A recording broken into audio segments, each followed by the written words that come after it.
देखिए, foresight is an important forum क्योंकि आपको समय मिलता है एक इशू को विस्तार में डिस्कस करने का। ये जो टॉपिक जिस पे मैंने किताब लिखी है, ये बहुत रेलेवेंट है आज के डेट में। कई लोग कह रहे हैं कि 2024 के बाद मोदी साहब भारत में एक हिंदू राज्य, हिंदू राष्ट्र बनाएंगे।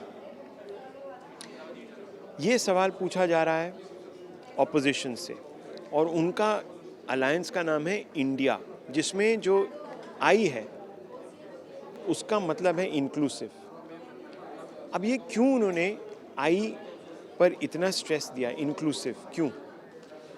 क्योंकि वो कहना चाह रहे हैं कि जो इंडिया अलायंस है वो Bharat, the idea of India, जो हमने अपने आप को एक संविधान दिया था 1950 में, वो आइडिया कायम रखना चाहते हैं और मोदी वही आइडिया पर वार कर रहे हैं। भारत को एक एक्सक्लूसिव देश बना रहे हैं जहां पर सिर्फ हिंदुओं का राज चलेगा और जो सारे दूसरे समुदाय के लोग हैं उनको एक किस्म से भगा दिया जाएगा।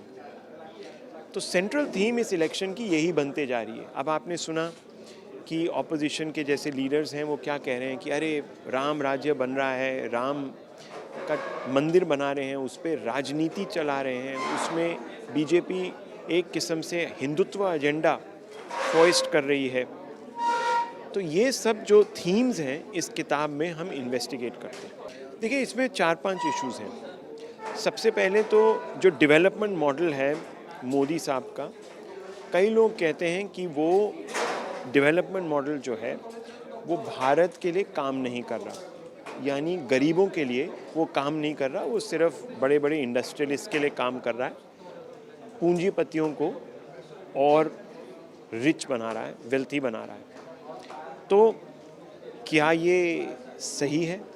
नंबर 2 कि भारत बीजेपी के नीचे एक ऐसा राष्ट्र बन रहा है जो संवैधानिक तौर से 1950 का जो संविधान था उससे बहुत दूर भारत जा रहा है। जो वैल्यूज़ हैं उसमें सेक्युलरिज्म के, सोशलिज्म के, वो वैल्यूज़ मोदी साहब धीरे धीरे तोड़ रहे हैं, ये ऑपोजिशन का कहना है। तीसरी बात कि भारत एक हिंदू राष्ट्र बन रहा है जिसमें जो दूसरे संप्रदाय के लोग हैं उनको कोई रिस्पेक्ट नहीं मिल रहा। और चौथी बात कि मिस्टर मोदी जो हमारा नक्शा देश का बना रहे हैं, संवैधानिक नक्शा, वो नक्शा इस तरीके से जोड़ा जा रहा है जहां पर सिर्फ बीजेपी को फ़ायदा मिलेगा और उनकी जो राजनीति है उसको चढ़ावा होगा। और तीसरी बात कि बीजेपी का रूल ही परपेचुएट होगा। इंस्टीट्यूशनली वो ऐसे चेंजेस ला रहे हैं जिससे सिर्फ बीजेपी का ही रूल बेसिकली इंस्टीट्यूशनलाइज हो जाएगा। ये सब ऑपोजिशन का कहना है। क्या ये सब ठीक है? क्या ये सब सच है? इस पे हमने विस्तार से एक किताब लिखी है।